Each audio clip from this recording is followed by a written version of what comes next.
Ever wondered what happens to the thousands of Formula One tires used over race weekends? More than 1,200 tires are delivered to each race, designed specifically to match the track's conditions, weather, and team strategies. But once the checkered flag waves, these tires don't just disappear. Let's take a deep dive into the life of an F1 tire, from its creation at Pirelli's factories to its final journey in a recycling plant, all while exploring how crucial tires are to the performance and sustainability of the sport. The story of an F1 tire starts long before it hits the track. Pirelli, the sole tire supplier for Formula One since 2011, plays a pivotal role in shaping the racing experience. This Italian company, founded in 1872, has been at the forefront of tire innovation for decades, manufacturing tires for both commercial and high-performance vehicles. However, Pirelli's involvement in motorsport, especially F1, has placed the brand at the peak of tire technology. Pirelli produces around 35,000 tires each F1 season, ensuring that every team has the right compounds for each race. The production process is a highly sophisticated one, with multiple steps that require precision at every stage. Pirelli uses a blend of natural and synthetic rubber, carbon black, a filler that strengthens the tire, and chemical additives that enhance performance, such as grip and durability. This combination allows for a tire that can withstand the extreme conditions seen in F1 racing. Pirelli produces several different types of compounds for various track conditions. Soft compounds are designed for maximum grip, but they degrade quickly, usually within 10 to 15 laps. Medium and hard compounds last longer, with hard tires sometimes holding up for 50 laps, but they offer less grip compared to the soft tires. Intermediate and wet tires are built to handle rain-soaked tracks,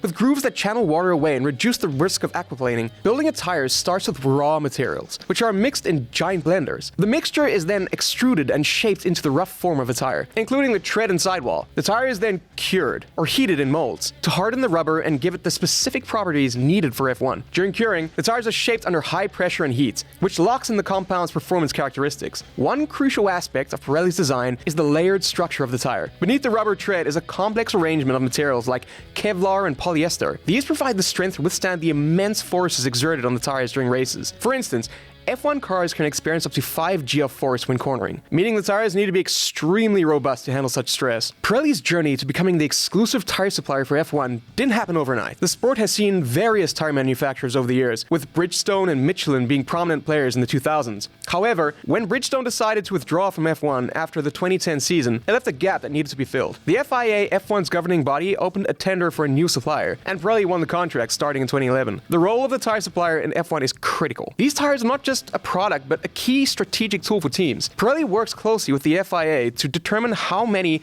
and which compounds to bring to each race. Over the years, they've refined their compounds to encourage more exciting races, often designing tires to degrade faster, which forces teams to develop intricate pit stop strategies. In becoming F1's tire partner, Pirelli had to meet a series of technical requirements. Durability. Tires need to last long enough to be competitive, but also degrade in a way that encourages multiple pit stops for strategic depth. Performance. Teams require different compounds for various conditions. For instance, Pirelli's C1 compound, the hardest, is typically used on high degradation circuits like Silverstone, while softer compounds are favored on smoother tracks like Monaco. Adaptability. Each F1 season has races in diverse climates, from the scorching deserts of Bahrain to rain-soaked tracks at Spa. Pirelli has to develop tires that perform across all conditions. To manage this, Pirelli employs a full-time team that follows F1's globe-trotting schedule. They have staff at every race, constantly analyzing performance data and gathering feedback to tweak their compounds for future races. Pirelli's engineers work hand in hand with the teams to ensure that tires fit their specific car setups and strategies, making tire management one of the most critical elements in modern F1 racing. Tires are so crucial to the strategy that the FIA tightly regulates how many each team gets. For a typical race weekend, each driver is allocated 13 sets of tires, consisting of 2 sets of hard tires, 3 sets of medium tires,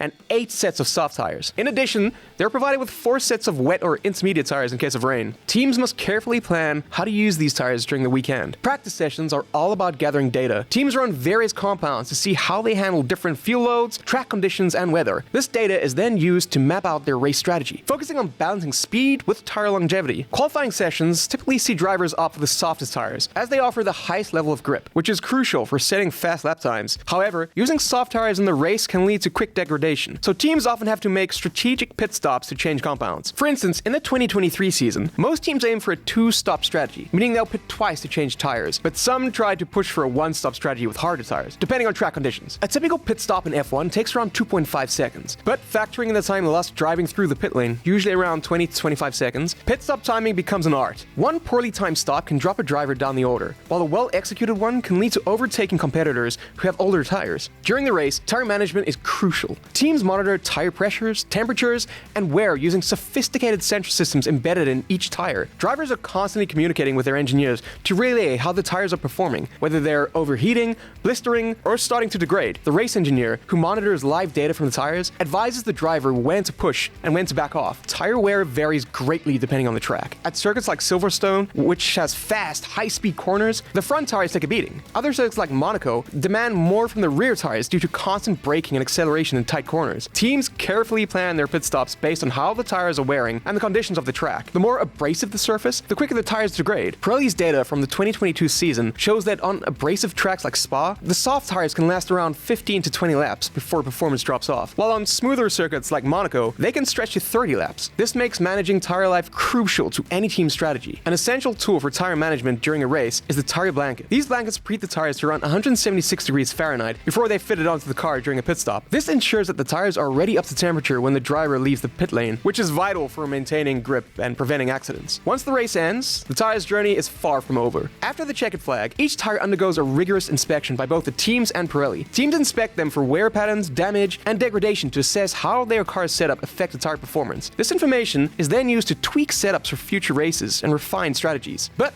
what happens to the tires themselves? After the initial post-race inspection, the tires are taken back to Pirelli's headquarters for further analysis. Here, Pirelli's engineers dissect the tires to gather detailed data on how each compound performed in the race. This process helps Pirelli continuously improve their tire compounds for future sessions, refining aspects like wear rates, grip, and heat resistance. Formula One has committed to becoming carbon neutral by 2030, and tire recycling plays a significant role in achieving that goal. After Pirelli has gathered all the necessary data, the used tires are transported to specialized recycling facilities. At these facilities, the tires are shredded into small rubber pellets, which can be used as an alternative fuel source in industries like cement production. The high temperatures of cement kilns allow the rubber to burn cleanly, reducing harmful emissions compared to traditional fossil fuels like coal. This process transforms old tires from waste into a valuable resource. On average, Pirelli recycles 30,000 tires per season. If you've ever dreamed of owning a piece of F1 history, like a used race tire, you might be wondering why it's not possible. There are several reasons behind this. First, F1 tires are engineered for a single race, undergoing a heat treatment process that activates certain chemicals within the rubber to enhance performance. Once a tire has been used, reheating or reusing it could compromise its structure, making it unsafe. Moreover, the technology behind F1 tires is proprietary. Pirelli invests heavily in research and development to find the perfect balance between grip, durability, and performance. Allowing these tires into the public domain could expose this technology to competitors, which would undermine Pirelli's competitive advantage. For die-hard fans, owning a piece of F1 memorabilia is still possible, just not the high-performance race tires. Pirelli produces show car tires, which look identical to the race-used versions, but are not made of the same compounds. These tires are often used for display at events or mounted on static car models, and can occasionally be purchased through licensed memorabilia outlets. Another option for collectors is to buy wind tunnel tires, which teams use for aerodynamic testing. These tires simulate the shape and size of real race tires, but don't have the performance properties of an actual F1 tire. Occasionally, platforms like F1 Authentics offer these for sale, giving fans a unique opportunity